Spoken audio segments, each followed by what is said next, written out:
Because if I've learned one thing, it's that technology doesn't change who we are, it magnifies who we are, the good and the bad. But lately, it seems, this industry is becoming better known for a less noble innovation. The belief that you can claim credit without accepting responsibility. With every data breach, every privacy violation, every blind eye turned to hate speech, fake news poisoning our national conversation, the false miracles in exchange for a single drop of your blood. Too many seem to think that good intentions excuse away harmful outcomes. But whether you like it or not, what you build and what you create define who you are. It feels a bit crazy that anyone should have to say this. But if you've built a chaos factory, you can't dodge responsibility for the chaos. Taking responsibility means having the courage to think things through. If we accept as normal and unavoidable that everything in our lives can be aggregated, sold, or even leaked in the event of a hack, then we lose so much more than data. We lose the freedom to be human.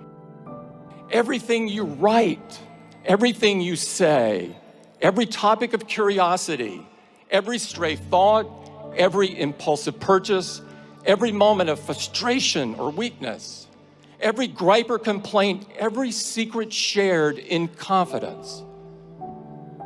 In a world without digital privacy, even if you have done nothing wrong other than think differently, you begin to censor yourself, to risk less, to hope less, to imagine less, to dare less, to create less, to try less, to talk less, to think less.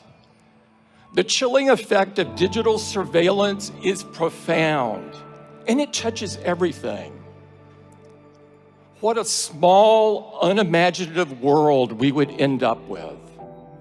If we believe that freedom means an environment where great ideas can take root, where they can grow and be nurtured without fear of irrational restrictions or burdens, then it's our duty to change course. Because your generation ought to have the same freedom to shape the future as the generation that came before. If you want to take credit, first, learn to take responsibility. That doesn't mean being tamer, being smaller, being less in what you do. It's the opposite. It's about serving something greater. The author Madeleine L'Engle wrote, "Humility is throwing oneself away in complete concentration on something or someone else." In other words, whatever you do with your life, be a builder.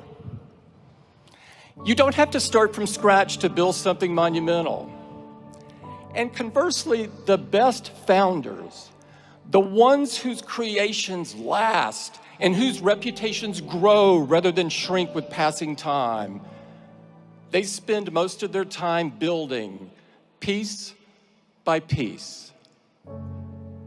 Builders are comfortable in the belief that their life's work will one day be bigger than them, bigger than any one person.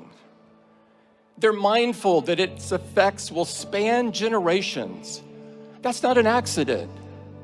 In a way, it's the whole point. Being a builder is about believing that you cannot possibly be the greatest cause on this earth because you aren't built to last. It's about making peace with the fact that you won't be here for the end of the story.